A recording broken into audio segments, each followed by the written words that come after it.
Hey everybody, welcome to this episode of the Disc Golf Answer Man. I'm Bobby Cool, Daddy Slick Breeze.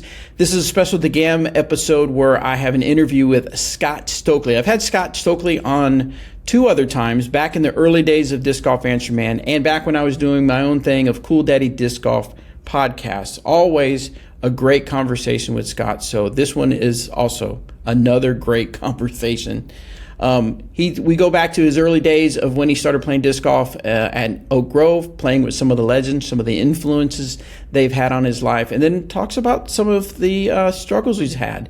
Very transparent about some of the challenges he had with people he hung out with and substance abuse, and then of course reaching out for help and how he overcame some of those challenges. So a really great conversation with Scott Stokely. Let's take a listen. All right, cool. Okay, so where are you at right now? Oh, you're God. Obviously mobile. Yeah, so I have no idea. So I've done more podcasts from the vehicle just because I'm on the road every day. There's no way around it. I am in... We're leaving Minneapolis. I'm heading to, I'm running a seminar in Madison, Wisconsin on Wednesday. A seminar? What kind of seminars are you doing? So I do, I've been doing these for a few years now. I do full day, they're called Stokely Method seminars, full day Stokely Method seminars. I capped them at, it was 6 people. I'm actually going to cut it back to 5 people. But it's 5 people. It's all day. It's an intensive training session, backhand, sidearm, putting, mental game, utility shots, just every single part of the game. And it's just where I take my lifetime of teaching disc golf and I make people throw better. I like it. I like it a lot. Well, I'm sure. Oh, go ahead. I was going to say, I have my schedule posted for the rest of the year.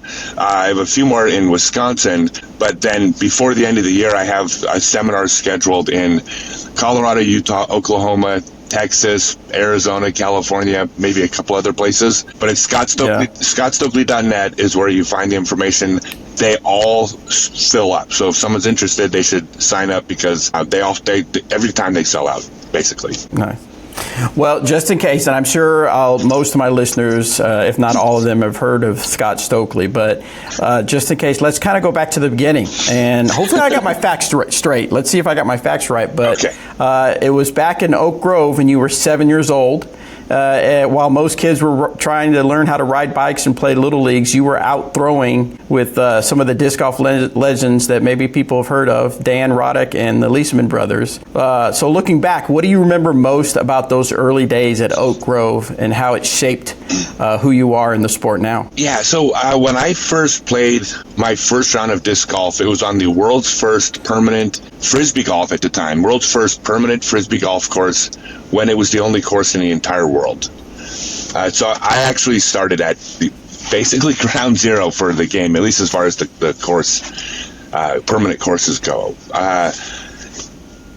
My dad had just passed away. And not long after, my mom, of course, would take me to all the local things in the area. And every park had something about that park, the biggest merry-go-round, the tallest swing, something that made the park the thing you go to. And this one park called Oak Grove had a Frisbee golf course. At the time, it was just one of the park activities. I mean, there were no other Frisbee golf courses, right? So it was just a thing that park had to do. So when you went to Oak Grove, you brought a Frisbee and I would play. But I wasn't playing regularly then.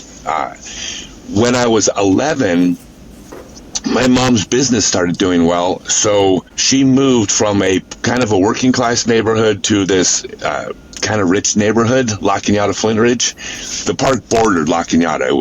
It wasn't in the rich part of town, but it was close, and I didn't fit in to the rich kid neighborhood, especially back then. It was like a John Hughes movie. Everybody had brand new bikes, fancy designer clothing at 11 years old, and I didn't have any of those things. But when I went down to the Frisbee golf course, it was blue collar, it was hippies, it was kind of the people that I grew up with. And I also didn't have a dad. And what I've realized since then is that I gravitated towards basically all the grown men in the Oak Grove Gophers Club as father figures, as well as they were my friends. I didn't have a whole lot of friends at school. I had the Oak Grove Gophers. They were my people. So everything in my early years, I got from them.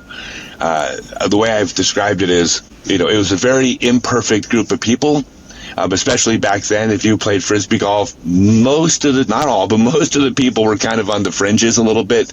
It was not mainstream by any stretch, but they were the best men I've known my entire life. And I learned different things, valuable things from all of them. I probably learned a few destructive things from a few of them who I still love these people. But I basically just, all the good stuff in the world I found in somebody there, and I learned those things from them. So yeah, it didn't just help form me, it completely formed me. Nice. And I know you've written a book. I apologize. I haven't read the whole book, but I know you have it, and I've seen a lot of people talk about it. And in the book, I've heard that you really don't sugarcoat stuff. You don't sugarcoat your past. You talk about it. And before you became a champion, you were living kind of, as you kind of mentioned, maybe a wild life, battling certain things. And you've been honest about those years. And that honesty, I think, resonates for a lot of people. And you and I have had several conversations, and I love your honesty, and I love your approach to disc golf and just talking with people and helping people. Is there a turning point of something that happened that made you go from these wild days to now I want to reach out and I just want to help people and give back? Yeah, so it's funny because so the autobiography is called Grown Up Disc Golf. You can get it at Amazon or Audible. It's been doing really well for the past 5 years. So much of these things I really learned about myself when I wrote the book, because I had to then revisit these things and write about it and actually ask, well, why did I do this, or why was I thinking that, for better or for worse? And when I wrote the book, I made a very early decision. I was either going to be honest in the book or I wasn't going to write the book. But it's not going to be some list of like, oh, these are these cool things I did, and look how smart I was this week, and look how great I was that week. Like, that's a shit book. I don't know if I can swear, but that is the definition. Yeah, you're fine. Autobiography. Well, it's definitely not a good story. I showed up and I played well and won. Yeah, I wasn't going to do that. I got into, as a teenager, I got into trouble. I partied a lot. I had legal trouble. This is all, like, a lot of this, or all of it's in the book. The first time I ever got arrested, I was 15 years old, and I had a motorcycle. I wasn't old enough to drive, and I tried running from the cops and got pulled over. And to me, that was just like it kind of still is like a rite of passage, getting arrested for some harmless teenager angst. But I also started doing drugs, and when they became harder drugs, it started going, it tends to go bad pretty quickly.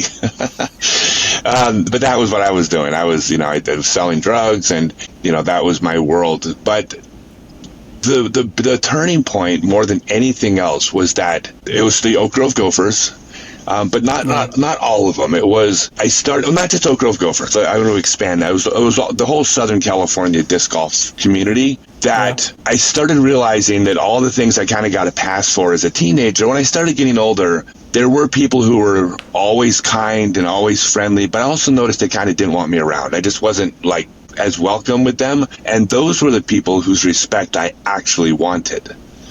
And I was like, well, I want to kind of be part of their group. And I was fitting in with my people just fine. And when you sell drugs, you tend to fit in with the people using the drugs you sell, right? It's a pretty tight community.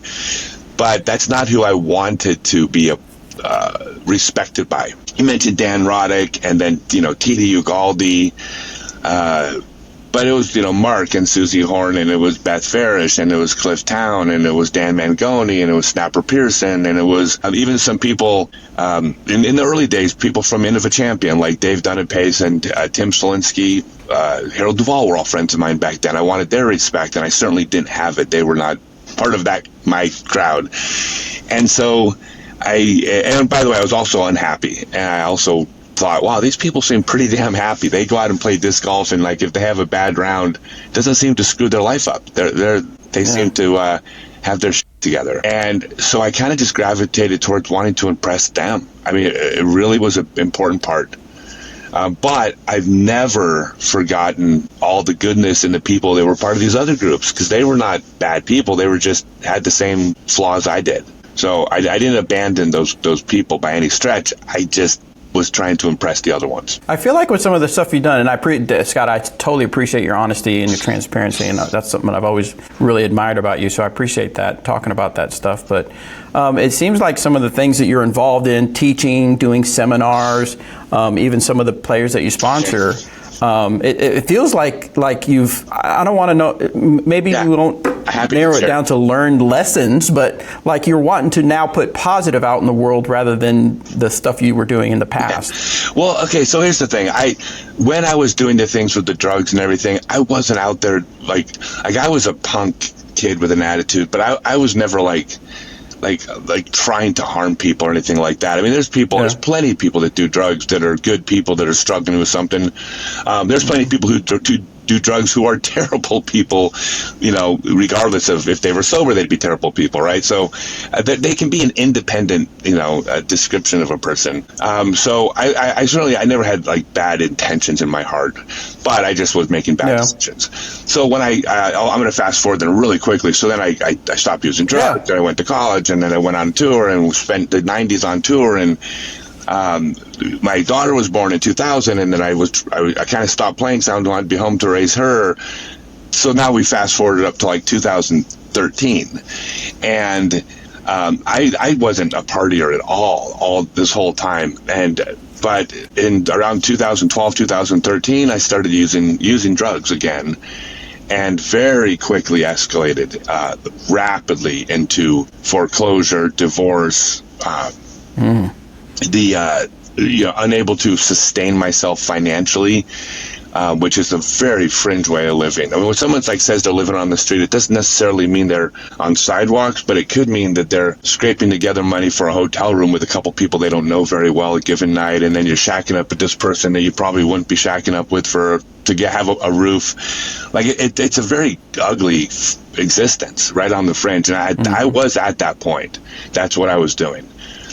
And it's probably going to, on my tombstone, this is probably going to be my favorite story in all of disc golf, was I reached out to Dave McCormick at Gateway Discs. Dave had been a friend of mine back in the 90s. And, first I reached out to Discraft and asked them for help. And Jim Kenner and Mike actually did some things to kind of help me out here. But I was still using the drugs, so I wasn't able to succeed with the help they offered, and kind of burned bridges. They've been mended since, but I screwed that up. But I reached out to Dave McCormick, and Dave's like, well, I can help you out. I need to get my discs into stores. I'll send you a bunch of discs, and you can get them into stores and keep the difference, the margin, be a sales rep. He didn't know I was doing the drugs. He had no idea that was probably a bad move. Not in hindsight, but at the moment. So I walk into Fly Grain Disc Golf Store in Denver, Colorado. And the way to paint the picture or paint the scene is that I'm on the doorstep of Fly Green. And I, for all intents and purposes, am the biggest loser on earth. I hated myself. I hated my life. I felt like the biggest loser. I didn't feel like anybody would love me. All the cliche stuff. It's pretty, it's cliche because it's accurate. And that's where I was when I was walking into the store. And I'm going to have to tell these people, remind them, I used to be really good at disc golf back 20 years ago. So therefore, you should trust me and carry these discs and blah, blah, blah. So I walk in the door, and I look up on the wall, and there's a freaking poster of me, autographed poster of me, up on the wall of the store. And the guy behind the counter just looks up and goes, Scott Stokely's here. And he runs to the back, and I hear him in the back yelling, you guys, Scott Stokely's out front. No, I'm not joking. He's in the store right now. And there were 2 customers in the store. This is a true story that recognized me. And one of them's like, they said something like, oh my God, I'm your biggest fan. And I'm like, what the hell is going on? You guys, don't you realize what a loser I am? What are you doing praising me? This is insane. Wow. And the guys come out from the back, and next thing you know, I'm signing autographs, and I'm telling stories. This one guy in the store is telling stories about me. Oh yeah, hole 3 at Grateful Disc Championships. There's this building over here, and Mike Randolph had him by a stroke. And I'm like, well, this is like Twilight Zone. Like, I didn't think anybody would remember me, let alone I'm being praised.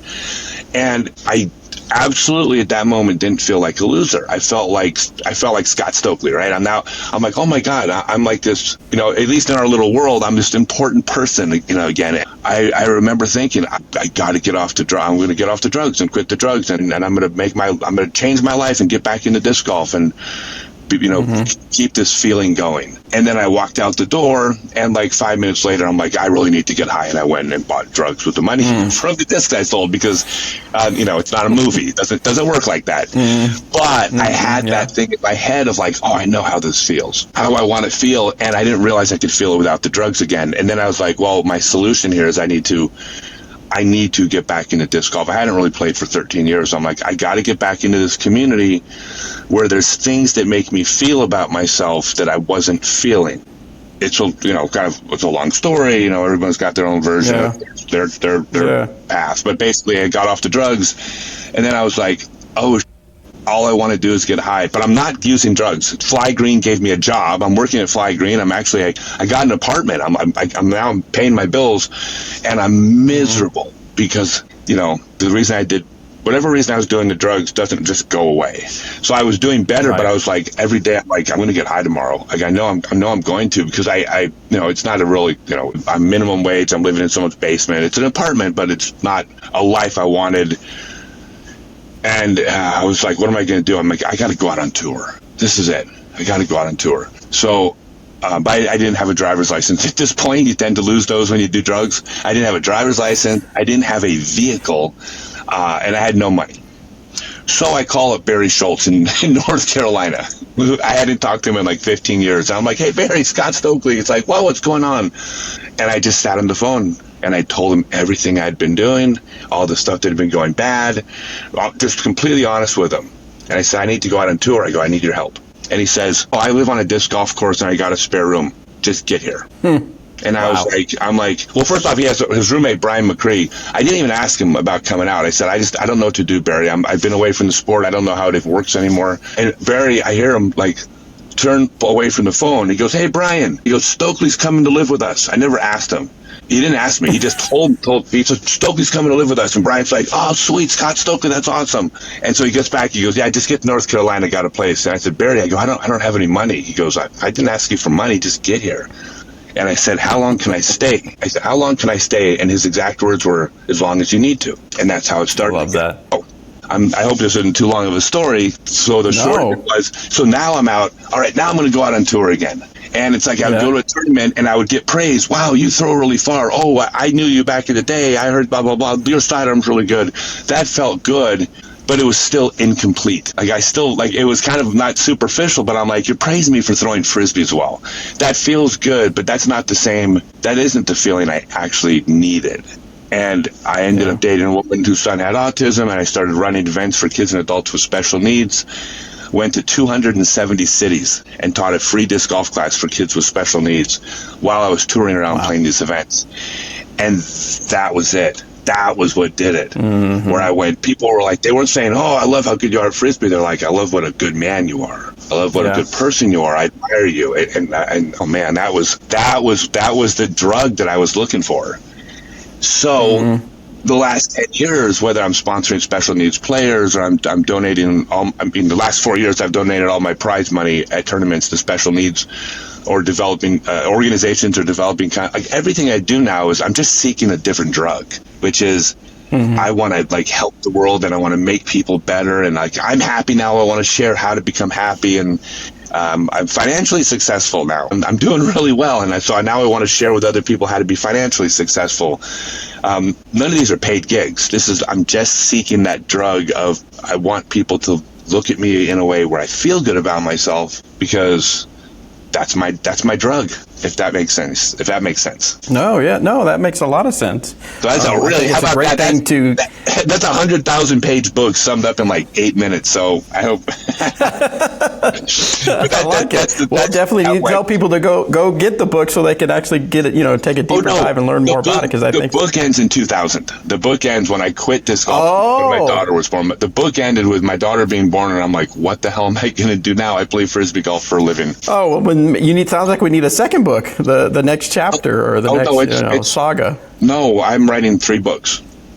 Okay, yeah. So my Empire Strikes Back is in the works. Nice. I love that analogy. That's well, you'll appreciate the analogy because this is the heavy, dark, moody one. This is the heavy one. Oh, okay. And then after that, the third book is all going to be about. I've gone to 40 countries in the last 3 years. I'm going to my 41st country next week.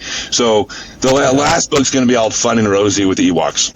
I love it, and I love the way your brain thinks. Of you're thinking 2, 3, 4, 5 steps ahead, which is a fantastic way to look at it. So let's talk a little bit about kind of the journey. You know, disc golf has grown up. You've grown up with disc golf. You've been through a lot of different challenges and overcome those challenges.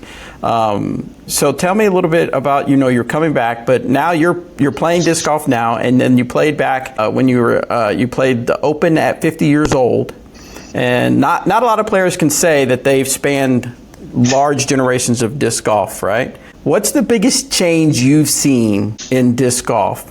And is there anything that you miss about the quote-unquote old days of disc golf? Yeah, that's a fantastic question. So the biggest change has just been the cultural acceptance. Like the fact that the whole world's upside down now as far as disc golf goes. Like, we're like this real sport. I mean, we might not be the biggest sport, but we're not this fringe thing. There's respectable ball golfers who think disc golf's a cool alternative to ball golf. There's parents aren't ashamed of their kids when they want to play. They actually try to figure out how to help their kids go on tour. Cities approach companies and say, hey, we want a disc golf course in our park. Can you send someone? And where do we buy the baskets? Mm-hmm. They used to show up with torches and pitchforks if you tried to put a course in back in the 80s. Nobody today has any understanding of how much work the early pioneers of our sport did to get the disc in the ground. I mean, they literally fought City Hall nearly every time they put a course in. It could be 5 years of working with the neighborhood just to get them to approve a tentative plan. Yeah, so that's the biggest difference now. Now we're just this real sport. If you start today, you just think of disc golf as just one of those alternative sports that 8 million people play. It wasn't like that. As far as what I miss about the old days, I'm not ever going to be the grumpy old man who says back in my day things were better. If I was to list 20 different things about disc golf, 19 of them are better now than they've ever been. From the cultural acceptance to the explosion of the women's field to how many juniors play and the pro tour and technology and how cool the courses are, and 19 of the 20 are better than they've ever been. The one thing that can't be the same just because we're bigger is that the family aspect of the sport, it just can't ever replicate the way it used to be. Just because we're big now. Now, okay, disc golf is like a family. Yes, you can go to any course in the world, post to Facebook, hey, I'm in town, I need a place to crash. Some disc golfer will be like, I got a couch. There's still this thing that we have that's incredibly unique and special, but it's not the same as when there were, 9 of us. Right. So the way I described it, it was because we were, it was such a group made up of like outcasts and misfits. Most players, we had a doctor here, a scientist over there, but mostly we were misfits. And there was this, it was this us against them mentality. I mean, like nobody understood what we did except for us. I mean, you had guys who would, and this is a common story in the old days. They couldn't tell their boss that they were going to a disc golf tournament to get time off. They had to lie because the boss would have no understanding. Well, first they have to explain what disc golf is, and then it would sound stupid to them, and they'd be like, yeah, you're not taking time off for this thing. It's like people hid it from their wives. And so, we were the outcast group. And because we're the outcast group, we bonded over this in a way that just can never be the same. We call it the Frisbee family. We still call it that today. Like, there's just nothing like it. I went to the Virginia State Championships, so I think the 48th annual, and it's mostly old school players. The majority of people at that tournament have been playing longer than me. And I hugged 100 people, and so did everybody else. Because it was absolutely a family. We were never going to get that back. For better or worse, that's the thing that's different. And me personally, I would give up the other 19 things for that. But Yeah. I love where the sport is. I think it's great. It's growing. I love the Pro Tour. I'll tell you something that people don't, well, they ask me all the time, and they don't understand how, I don't think they understand how strange this is. But on the Pro Tour, basically nearly every single person on the Pro Tour are like really good people. And they actually genuinely really like one another. Like they're competing, you know, where if I beat you, I'm taking food off your plate. And the money is at a level where if I beat you, you might not come out next season. Like there's a line where people aren't going to be able to afford to keep doing it. There's every reason in the world for people to butt heads and have animosity. And there's almost none of it. They're competing. I mean, there's not a single player on tour that takes it easy on the person. No, you're trying to smash the person on the course. There's no lack of competitiveness. But there's also love at the same time, where it's like when you beat somebody, you're happy you won and you feel what they're going through at the same time. I don't think that exists. I don't think anybody in the NBA has ever been like, the Chicago Bulls were ever like, oh, I feel so sad for those Detroit Pistons. Oh man, I bet they're sad right now. There's empathy. So it's wild, man. It shouldn't be like this. So that's the carryover of the Frisbee family that we still got. I don't think there's a sport in the world that has the quality of people playing it that we do. Yeah, I love that. I've been watching, since coming back to Dynamic Disc, watching a lot of YouTube disc golf videos where guys are just out there practicing and then showing, what they do off the course. And that's something I noticed, is that these kids are having a great time together, laughing, being goofy, and they're all from different manufacturers. Because they don't care. They're friends. They're out there having a good time, doing the same thing, have the same goals, cheering each other on, and just having a great time. So I think that's fantastic. It is. Yeah, I couldn't speak any higher. I'm so proud of them. I mean, what they're doing is they're carrying on the Frisbee tradition, the Frisbee legacy, and I'm proud of all of them. I think they're my friends. I like that. I love all of them. Yeah. Well, let's change directions a little bit. You held both the backhand and sidearm world distance record. Right. So you've had some big accomplishments when it comes to distance. And I know on the Disc Golf Answer Man, that's one of the biggest questions we used to always get was, how do I throw farther? So in your eyes, what do most people get wrong when it comes to throwing far? So throwing far is it's technique and it's practice. With an overtone of your physical abilities. Taller, physics is on your side. I suppose that there's this fast twitch versus slow twitch muscle thing that probably is different, if that's valid. I've never looked into it enough to know if that's just a trendy observation of athletes. But if it's true, there's probably there's some genetics involved. But that's the overarching kind of ceiling. It's technique and it's mechanics. If you don't throw with proper mechanics, you don't throw far. So here's how I'll describe it. It's real simple. A 7-year-old cowgirl can break the speed of sound with a piece of leather. If she has the proper technique, she can crack a bullwhip. A 25-year-old male bodybuilder can't break the speed of sound if he doesn't crack the whip properly. Now, there's obviously way more to it than that, but it's a pretty accurate analogy. Proper technique, physics becomes on your side. Put the whip in the right position, move the whip the right direction, physics takes over, the whip accelerates, snap. There you go. You just broke the speed of sound. Improper technique, you just have a piece of leather flying through the air, not doing that. And as far as when people say, well, what is the one thing? I'm not dismissing the answer. It's not one thing. There are a number of things, and every one of them, if you don't do those, will remove a measurable amount of your distance. So, no, it's not an exact formula, but let's say that based on your height and your physical attributes and your age and how long you've been playing, let's say that had you been throwing perfectly the whole time, you potentially you could have been a 500-foot thrower, had everything been perfect. The way I look at it is, well, if you don't do this thing over here, if you don't plant your foot before you start pulling the disc, if you start pulling before you plant, you're losing, that's 45 feet of distance you're losing over here. And then if you're keeping your head forward, which prevents you from rotating the shoulders and reaching back, that's another 52 feet over here. And now you're putting the nose up on the disc, that's another 27 feet.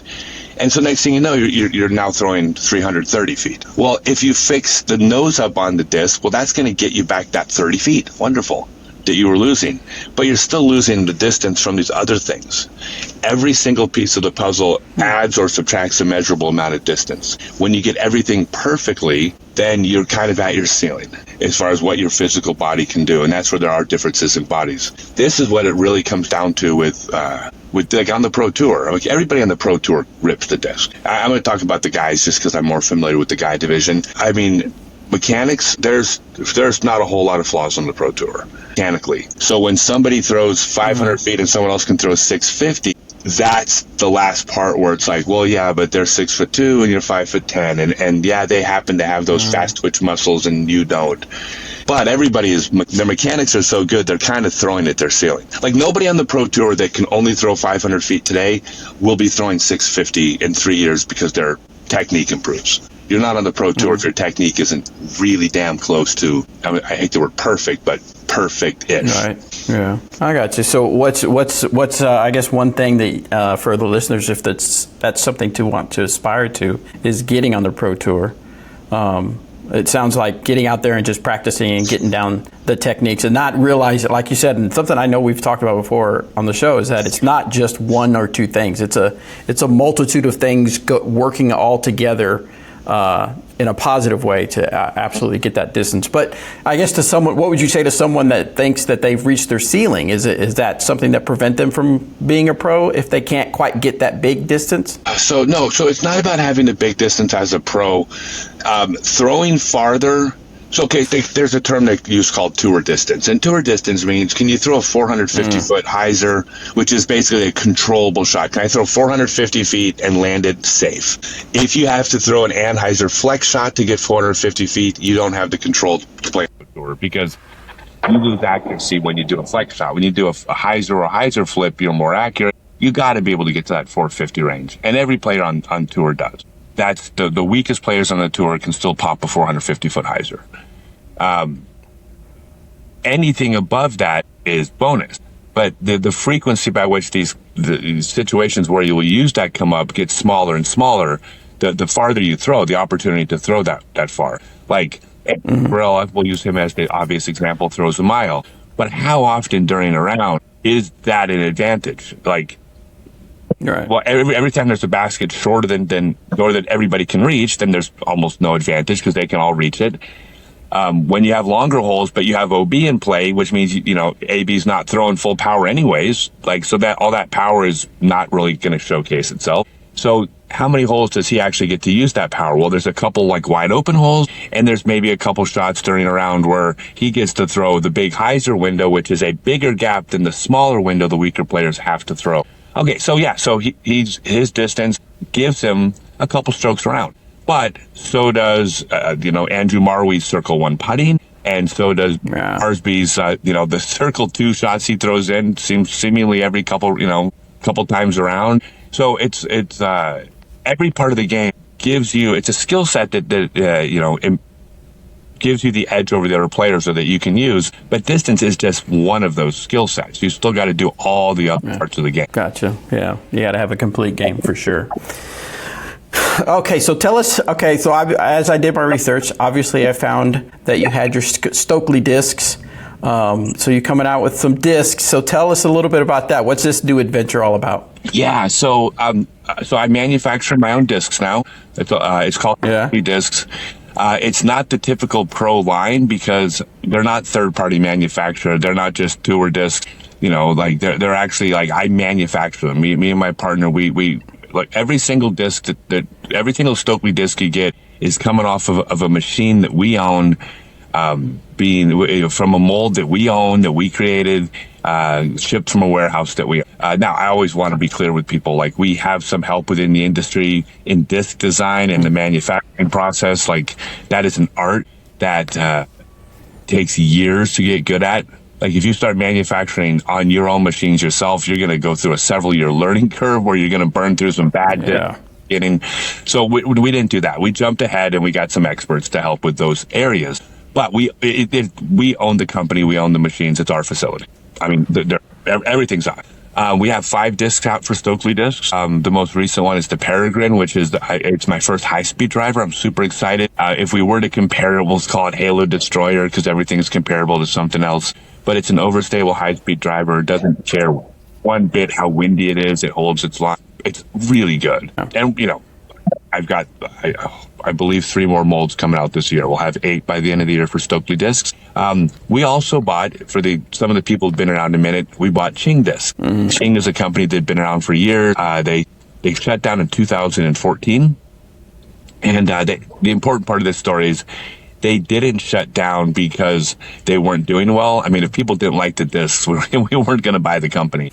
Loved the discs, but the person that owned the company had personal reasons for shutting it down. He shut down a successful company. At the time, all 8 discs were being manufactured in China. And the very first thing we did when we bought the company is we brought the molds back from China. So they're actually all in American. They're being manufactured on our machines as well. So the Juju, which was the most popular mold, is out. We've just been first stores releasing the Precision, but all 8 of the Ching molds will also be released as well. But we're just pacing them, probably 2 a year to build hype around each model. So yeah, we're actually like this, we're like this real production facility. We're not just making 1 or 2 discs, hoping to get it off the ground. We're actually full speed ahead to become a major manufacturer, and we're going to be. It's exciting. Yeah, it's neat. That's awesome. I love it. So tell if someone's wanting to try out your discs, whether it's the Stokely disc or the Ching, why would you tell someone as far as what your mission is, what your values are? Why do they want to try your discs? Okay, so there's that. That's a fantastic question, and that's the key to any type of marketing. Like, do we fly farther? Do we feel better? Are we less expensive? Like whatever the selling pitch is. There's a couple things. The first is the reason why I started this company, because I make plenty of money teaching disc golf. I could have a hell of a life just traveling around the world the rest of my life teaching disc golf, and I'd be quite comfortable, and it would be really, really easy. Relative to grinding out the 50-hour a week job. I mean, I could run 1 or 2 seminars a week the rest of my life and be comfortable. The reason why I started the company, my motivation was I have 3 things that I want to do desperately with my life. And these things cost a lot of money. I want to promote adaptive disc golf, special needs disc golf. I want to promote disc golf for people that the traditional game of disc golf doesn't fit for.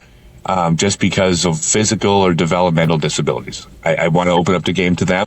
I am very passionate about bringing disc golf and participating, I should say, helping to bring disc golf to countries where they don't have disc golf. And this is primarily developing countries.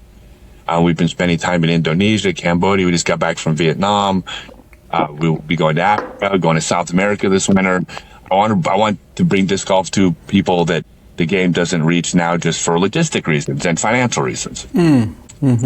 So basically, the theme here is that disc golf in the U.S. and Europe and in the West is doing just fine without me. If I disappeared tomorrow, disc golf, I hopefully will mourn for about a minute and a half, and then they're going to keep doing great. I can't affect change in the way I would like to. Where I can affect change and grow disc golf are these areas that disc golf isn't reaching well, and that's developing countries, people adapted disc golf. So that's where my heart is. And the third thing, and this is very important to me, is that there are more disc sports out there other than disc golf and ultimate. It's so important to me that these sports don't go away. We're talking about guts and double discord and freestyle and just everything that isn't disc golf and ultimate. These sports are hanging on by a thread in some cases, and it just needs an infusion of money. It needs an infusion of money from someone who doesn't give a shit about money, if that makes sense. The same reason I give all my prize money away, I've been doing it for the last 4 years. I name an organization to donate my prize money to, is the same reason I'll be giving away the money from this company. I'm not going to die with money under my mattress. I'm going to die broke.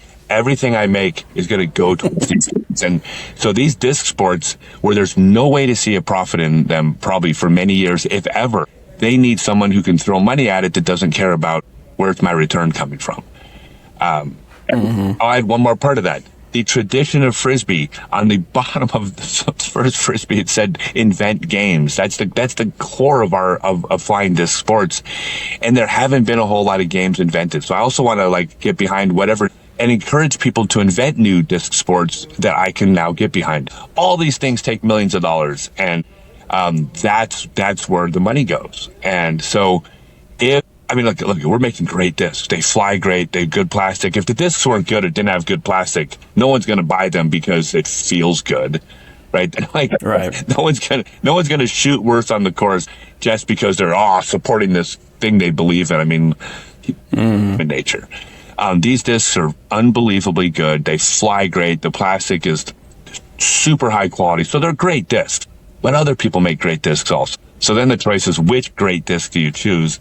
And with my company, when you are throwing Stokely Discs and King Discs, you are fundamentally promoting disc golf in a way that no one else is doing it. And you're part of this. We call it the flock, where we're going to formalize the name. So all my discs are bird names, so we're calling it the flock. But when you're part of the flock, you are growing the sport of disc golf to the people disc golf doesn't reach. You want to grow the sport? This is one way to do it. Throw a disc that is just as good as any other company's discs, but you are growing the sport when you do it. Wow, I like that. That's the biggest thing. I'm telling you, I will die. Absolutely. I don't think you've met her in person. My girlfriend, I've been together 5.5 years now, traveling with me. When I met her, I said, I go, good news and bad news. I go, good news, I make a lot of money. I go, bad news, I give just about all of it away. Like, everything I don't need. I told her when I met her, I said, look, we stay at hotels every night for the last 5 years. I go, it's going to be a roof over your head. There's going to be food on the plate. You are not going to see a savings account, because everything I make above what it takes for us to get through this week is out the door for some cool thing that I want to do. And by the way, if you listen to the other interview, that's just how I buy my drugs. Like, this is excited. I'm going to go do this cool thing over here. And then I get the dopamine hit from, whatever fun thing I think, I don't know. Weird when it comes to money, man. I don't like having money. I like making money. Another marketing question I wanted to ask you is the Undercover Shopping. I've seen videos where you've got the clever little mustache on, and you kind of go in the store and do some undercover shopping. That's not you? Is that you? It looks like me, but no, I don't have a mustache. So what was that? How did you come up with that idea, and what's been the outcome of those adventures? So as I'm traveling, because I'm in the Stokely Discs, Sprinter van with the Stokely Discs logo on it. People think I sleep in it. I don't. We stay at hotels. Well, the merchandise, and I'm going to pro shop. But we're already in about 300 pro shops in our first year, which is just mind blowing to me. That's awesome. Everyone's down with this. Everybody's like, this is really cool. We want to be a part of this, right? So all the pro shops have been great. So I've been visiting pro shops, but as I'm making my way back around now, I go to a town where there might be like let's say there's a couple pro shops in this small town, and one of them already carries my discs and one of them doesn't. Well, it would kind of be crappy of me to just skip the store that carries my discs to go make a sales call. What about these guys? They were early adopters.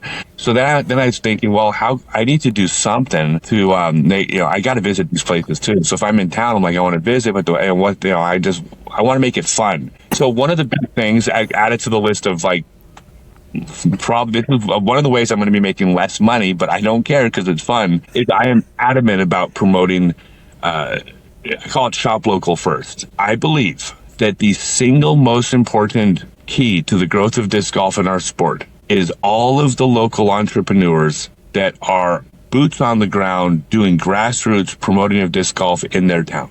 Like, all the big manufacturers out there, the big four manufacturers have all, they've put millions of dollars into the sport. I'm friends with all the big manufacturers. I respect all of them. They've done so much to grow the sport and donated so much money. And what they've done has been they've done a lot of positive. But nobody is doing as much as the guy that just opens the pro shop because he loves, or woman, or a guy or girl, whatever. But they open the pro shop, and now they're running leagues, and now they're promoting the game, and they're putting courses in the ground. I'm a big fan of, free market capitalism. I'm a big, go USA. I love our system because the way that our system works, and I want to polarize my audience by being yay USA, but the way our system works is that if you own a pro shop, if you get another course put in the ground, you're going to make more money. And that is that drives people more than anything to grow the sport. And when I run leagues, I'll be able to sell more discs. That grows the sport. The pro shops, the vendors, the pop-up course runners, the tournament directors, the clubs, the private course owners, these are the folks that are growing the sport more than me or any manufacturer is. So that was longer than I intended, but these are the people, we need these people more than anything. I am adamant that we need our community to support these people by buying their discs from these stores. They need to buy their merchandise from these stores. When you buy directly from a manufacturer, you're not doing what's in your best interest, because you are not keeping the person in business that you need to run leagues in your town and get new courses in. So shop local first doesn't mean don't buy from the manufacturers, doesn't mean don't buy online. What it means is give your local retailer first dibs at your business. You know, have a Orbit felon, Ricky Wysocki felon. Call them. If they don't have it, get it. If they can't get it, go online and buy it. Go to the manufacturer. Like, get the disc you want. But start. Give that person first dibs at your business. It's in our sport's best interest. So when I'm traveling, I'm going into these stores, and all I'm doing is I'm shooting content to promote their store. I'm in town. Let's put eyes on your shop. Let's promote. So I said I'm going to lose money by doing this. I make about 6 times as much money when you buy a disc from me direct as you do when you buy it from a pro shop that I sold the disc to. That it is 6-to-1 difference. And I'm still telling people, if they sell Stokely Discs in your town, buy it from the local store. Yeah. Because I need that local store to grow the disc golf, to grow the sport I love in your town. Now, if that store doesn't carry Stokely Discs, so they don't have the discs you want, go to StokelyDiscs.com and buy it from me. I still want your business. I still want your money. I still want to sell you golf discs. But give that local vendor the first dibs. So, boots on the ground, I'm out actively promoting stores and doing everything I can to help these folks, man. We need these people. Every time a pro shop goes at us, our sport takes a hit, our entire sport. Yeah. That's very true. Okay, I got one last question for you, but before I ask, I'm going to put a little seed in your head.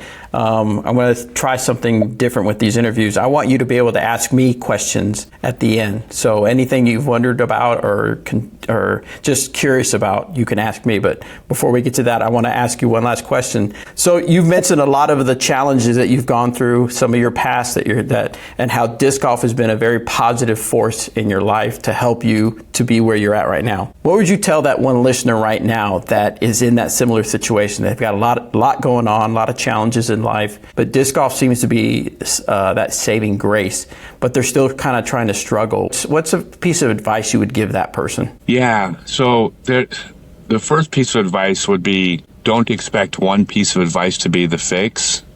Yeah, there's the thing you have to do, and people are notorious, and I've done it, you've probably done it. People don't do what's in their own best interest. People make decisions every day that is contradicts what would be in their own best interest. You need to make decisions that are in your best interest. And the biggest thing you can do, above all else, is seek out the people that have what you want and figure out how to. And usually the way you figure out how to get what they have is by asking them and learning from them. So when I wrote my autobiography, it's autobiography. It's the story of my life. I get to put one sentence as the introduction on the page one, one quote, that's supposed to sum up what I believe in 55 years of life. And what I wrote was, go where the love is, not where it's supposed to be. Yeah, that's the most important thing. And the reason why I wrote this was because when I was a little kid, I came from a crappy family. I had a great mom and then a bunch of not great people in my world. I sought out family where the love was. And so I went where the love was, not where it was supposed to be. It's supposed to be from your family. Well, it turned out it was a bunch of hippie disc golfers at a park. Doesn't matter. The love was there, so I went and got it from where it was. But when I say seek out the people that have what you want, if you see someone that's happy, talk to them about being happy. If you see someone, if you have substance abuse problems, talk to someone that has stopped using drugs. If your business is failing, talk to someone who's successful at business. Go figure out from the people who have what you want. How many people actually oh, I've had 3 failed marriages and I'm crappy relationships. And if you ask them, well, how many people with good relationships have you grabbed and said, please tell me what you do? Nobody does this. Go see.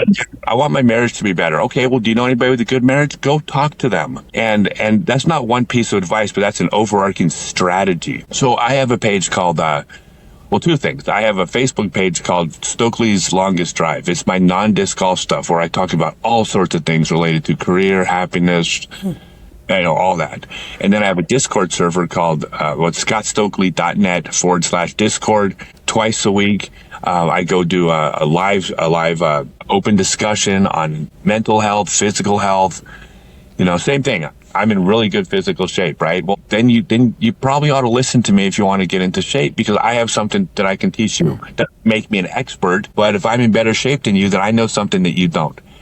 All of my channels, my Longest Drive page mainly, and my Discord server, are all about me trying to share these things that I've learned in life that you can learn from me, because you didn't want to learn from 30-year-old me. 30-year-old me didn't know what the hell he was doing, but 55-year-old me is really good at life. But there's other 55-year-old me's out there in your town, in your disc golf club, that are good at life. You got to seek these folks out. One final thing, not to just, go on a rant, but if somebody has something you want, which means they're good at relationships, career, happiness, sobriety, life, health, if they're good at those things, I will almost guarantee you that they are also then the same type of person who would like nothing more than to help someone who asks them. Like, nobody with a good marriage isn't going to be like happy to talk to you about how to make a marriage good, because the qualities that make a good marriage are probably the qualities that make you want to help someone who's looking for help. Seek those people out. That's what I did when I was 19 years old. What does Dan Roddick do to be happy? How come Tito Ugalde just had a bad tournament? Well, I went to Tito Ugalde and said, why aren't you mad right now? I went to Dan Roddick and I just kind of observed. I didn't talk to him I'm very close with Dan Roddick. But I also observed how he led. He's the greatest promoter in the history of disc sports. And he probably is our sport's greatest leader. Let me rephrase that. He is our sport's greatest leader. And I got close to him. I became his DEC partner for 8 years, and I just watched. How does he lead? Why do people follow him? Because someday I'm going to lead and people are going to follow me. I don't have nothing to offer today, but someday I'm going to. And but where do I learn that? Well, learned it from him. Yeah. Always be learning. I love that. And I think one of the biggest thing I hear from what you just said, is that don't be afraid to reach out for help. Reach out for help. People are willing to help, and they want to help you out. So, all right. So, did you think of any questions for me? I'd love to answer any questions real quick as we wrap this up. Yeah. Let me go on a 10-second rant though about reaching out for help too, which is you may not. If you watch this video, you probably noticed I'm a man, and men and women face different struggles. I can't even speak to the struggles women face because I ain't one. I can speak to men, but I can tell you for a fact that they're not the same, because not only are we different, the support systems, the empathy, the everything that's out there is different for men than it is for women. And so without meaning to, it turns out that a lot of men are following me because I'm speaking to them, not in a generic politically correct, all of us are A, B, and C. No, I'm speaking to them as a man about struggles men go through. And reaching out for help kind of contradicts what men are. In fact, to a point that men they struggle with things like, when I'm in a relationship with a woman, the more I need help or show vulnerability or weakness, all of a sudden my partner feels less safe, less secure, and now I'm treated differently. I better keep my damn mouth shut. But men misinterpret that, and they think, oh, well, now I can't talk to anybody because if I've seen weak and vulnerable, my partner's less attracted to me, or and then so men are like, oh my God, I got to keep my mouth shut. Well, no, you don't need to keep your mouth shut. You just need to not be vulnerable in front of a person who's counting on you to be strong. You can go over here and be vulnerable where that person they don't get to see you being vulnerable. Go cry on your best friend's shoulders. You cry on your best friend's shoulders. That's where you need to be vulnerable, not in those areas where as a man you have to be strong. But there's places. And so go seek out as a man. Go seek out help, but go seek out places where you're safe to seek out help, and it ain't everywhere. There's select places we need to go. They exist. And the closest place they exist is with our closest male friends. Not our groups. I'm so glad you brought that up, because it's so powerful. I actually have a group of men that I trust and rely on. We have a regular Tuesday morning meeting where we go have breakfast. I haven't been able to go as often just with the new job, but I'm working it out to where I can see them more often. But it is just that. It's a place. We all have the similar faith. We have similar beliefs. So when we talk, we know we're talking from the same place. But we don't go there to judge each other. We go there just to be guys, be goofy, be dumb. But we also go there to be vulnerable, and it's amazing. It's so helpful to talk to other guys that have very similar struggles and challenges. Because from the outside, you're like, well, dude, he's a dude. He's making it. He's successful. He's over here. He's got a great marriage. And you find out that, yeah, they've got a great marriage, but it's not without struggles. Yeah, he's got a great business that's growing, but it's not without his challenges and days that he's like just barely getting by, but he's doing what he needs to do. So it's great to be able to talk to other men that are going through that similar struggles and challenges that you are, and know that they're just doing what they can do to make it. So I think that's great advice. Oh, so and this is again, this is just it's there's a lot of, I don't want to go off into total tangent here, but there's a lot of mixed messages men get now that they never got in the past. For sure. And we are told to be vulnerable in front of our partners. We want vulnerability. We want this. We want that. Well, we don't get the reactions we want. Well, the reason we don't get the reactions we want is that in most cases, that isn't necessarily what the person wanted. Our partners want us to be strong. They want us to be men. But in 2025, you're not supposed to say that. That's toxic. And it's like, well, no, guess what? No, it's not. My partner will tell you flat out. If I said to her right now, how would you feel if I was just crying in front of you? She's like, I would feel unsafe. You need to be a man.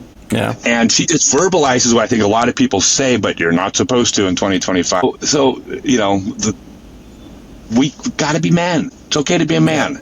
Nothing wrong with being a man. You should be proud of being a man. But you need to figure out where to be vulnerable, and it's going to be with men. It just is. In my opinion, don't get mad at me in the comments, or get mad at me. I don't care. I'm speaking what I believe. No, I want. Speak what you believe. Speak what you feel. So I think that's fantastic.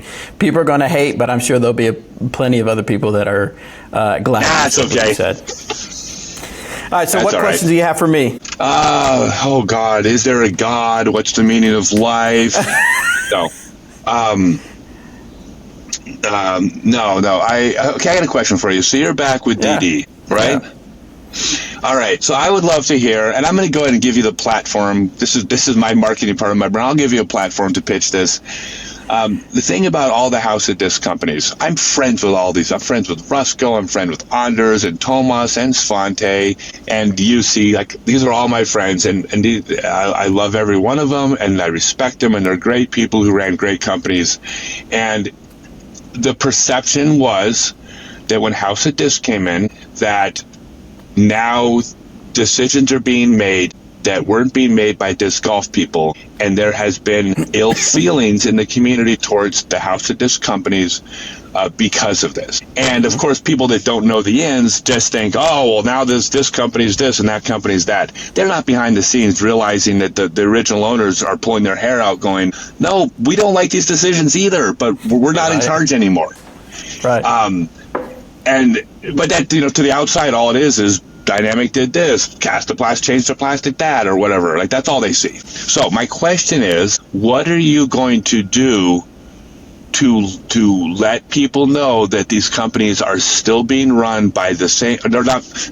They're still, most of the core good people that made you a fan of your companies before are still, almost all of them are actively involved in the companies. How do you turn public opinion about this? Because you got an uphill battle. Oh yeah, for sure, and that's a great question. A question that I've asked myself from the moment I had a conversation with David Berglund of Latitude 64, when he called me and asked me about my interest in coming back. It was a question that I still asked myself last night after some conversations I had with some of our team players. I can't go back and change the past. I don't have that power. I wasn't involved. When I left, things were like still on the huge climb from the pandemic as far as sales and as far as interest in disc golf. They were climbing high when I left. Dynamic Discs. And I didn't leave because I didn't like Dynamic Discs. There were some personal reasons going on in my life. I felt like I needed to be closer back with my family. So I was an outsider watching things happen. And my heart broke when I saw some of the news of people getting laid off. I got mad when I saw certain decisions being made about pricing and things like that. I was like, what are they doing with this? What is going on over there?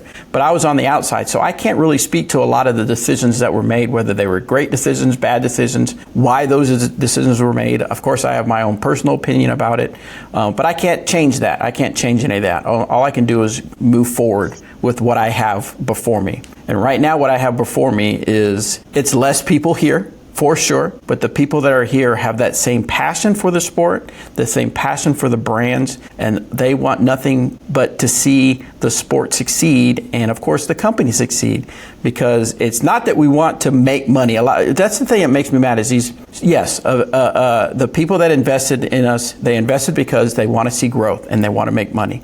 But I've met some of them, and they just want to see success, right? And yes, some of their decisions are based on the numbers that we have out there and decisions that have to be made. They're not fun decisions, but they're decisions. It's like, let's just be honest. Some of the decisions that were made is so that we are still here. If some of those decisions weren't being made, we may not even have what we have now. So I'm glad they made those decisions. Am I glad that some people had to lose their job or get laid off or decided to quit? No, not at all. But we're here, and what we have now is, like I said, a group of people that have a passion for the sport. And this, just as you say, you're making money to live out your goals and to live out your mission and your vision. Same thing here. Our goal is to grow the sport. Yes, to be a successful business so that we can do something we believe in, which is see this sport we love grow and succeed. And so now my job is to not allow the negative stories to be what people hear about, and that's all that people concentrate on or focus on. My job is now to continue to tell the story of what we're doing behind the scenes to help the sport grow and to help be passionate people and enrich people's lives here through the sport of disc golf. I'm simply just going to show what's going on and what's been missed all these years. It's a tough thing because now I've got to kind of turn the tide. And man, that tide every day I learn this tide to turn is heavier and heavier than I thought it was. But it's still there and I still believe in it. And that's what drives me, is to make sure we continue to tell the stories that's happening here. Whether it's our tournament directors, the great tournament sponsorship program we have, whether it's our plastic. We've always had great plastic. The plastic has, for some of the companies, nothing has changed. We could get into the weeds of it, but people keep saying, well, the plastic did this, plastic did this. Yeah, maybe a little bit changed because of manufacturing, but they're not all the same plastic. And like you said, people don't know the story behind the story. And so that's my job, is to tell those stories to make sure that people don't believe the misinformation that's put out there. I know that's kind of a rant on my part of talking about what's going on, but that's what I believe, is that I've just got to tell the story because no one else is telling it. And other people were just going to believe what's put out there. Yeah, you have an uphill battle, it's going to be a smart. Can I give you my old man advice to you? Please do. So disc golf is the way disc golf works. It's very tribal. It's very community, and people are very loyal to their tribe. And every the people dynamic. The people through Castoplast, that was part of their tribe, and people felt betrayed. Yeah, they felt betrayed, and there's that's the most difficult thing to overcome. So I'm gonna take a quick aside here. I'm a pro wrestling guy. Okay, I do pro wrestling. I'm a heel manager. I do indie shows. I'm gonna be doing another show here. I love pro wrestling. And when you're trying to make a bad guy in pro wrestling, like a new guy comes to your territory, or a new guy, and I'm not talking about the modern version where everybody hangs out after the show signing autographs. I mean the old days when there was actually bad guys that people hated. Yeah. If you wanted to make a bad guy, the best way to do it, if you really wanted to get people angry, was you wouldn't bring him in as a bad guy. You would bring him in as someone people liked, got behind, and then you betrayed them and let your people down. Because that is a different visceral feeling the audience would feel, because they're like, I supported you. I bought your shirt. I took my kids to meet you.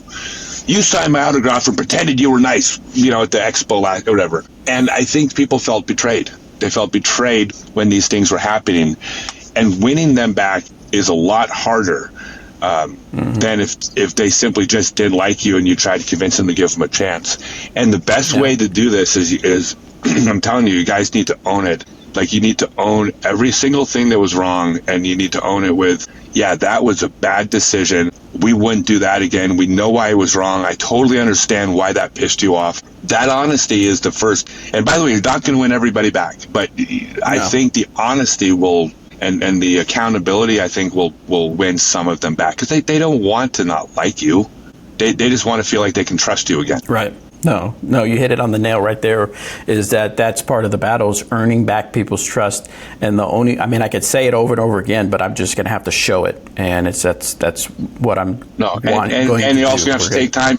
Oh, and you cannot tell them when to trust you again. That's on their schedule. That's like when you apologize to somebody, you cannot decide when you're forgiven. You can apologize, and then the forgiveness happens on their time, if ever. And that's just the way it is. And now, of course, you also have, there's a new audience. There's people that don't know anything about anything that you can win over from scratch. I think I don't want to say it's easy. I'm trying to build an audience. It's not easy, but it's easier than getting people back. But yeah, I would go honest and accountability. And then that's your first step. Well, I think that's why people, like you said, with the whole wrestling, and I laughed at that because I remember those. They're like, wait, he was a good guy. Now he's a bad guy. Like it was like it threw you off. You want to piss someone off? Sell someone a $30 shirt. Sell someone a $30 shirt with your logo on it, and then all of a sudden betray them next week, and now you just wasted $30. That's like, you know what? Okay, I'll give you one more example. Go buy a jersey from somebody on your sports team, and then the next week they demand a trade, and you're like, wait, I just spent $100 on a jersey. Like, that is real heat. Because you started off here and came down. So and that's why I think that's why Dynamic Disc got picked on the most when all this went down, is because we were the brand that was like, hey, come join our journey, come grow the sport with us, and we took you on our journey, and we showed you a lot of behind the scenes, and all of a sudden they felt betrayed. But now, me being back is literally an acknowledgement from a lot of the people in leadership that they needed to get back to what we did before, which was being transparent, being honest, owning what we do, making decisions, taking risks, and then owning the consequences, whether they're good or bad, and just having people join us for the journey, because we're all in this. We always had that. We're all in this together to help grow the sport we love, to share the sport we love with everybody. So, tell I'm the up for the story. challenge zone. I love it. Tell the story of the journey back then. That's a story people might tune in for. Hey, I appreciate, man. I appreciate everything. I appreciate everybody's excited to have you back. Thank you for having me on. Seems how I'm a competitor, and honestly, between you and me, you're all going to be working for me someday. But I will remember those people who were nice to me along the way. So when you come to work for me, you probably won't start sweeping the waravhouse floor. I'll probably start you with like a desk job. You're still going to start down here. But still down below, right. No, everybody starts off low. But if they're nice to me, they skip the sweeping the warehouse floor, and they started menial desk work. So I won't forget you when I'm the biggest. Thank you so much for that, Scott. I appreciate that. I'll keep you to it. I'll hold you to that. So okay, you got it. No, thank you so much. I appreciate the conversation, Scott, and the transparency and the honesty, and I love the mission and everything you've got going on. So I appreciate that, and thanks for being on the show. You're very welcome, man. Say hi to everybody. Thanks. All right. Bye. Bye.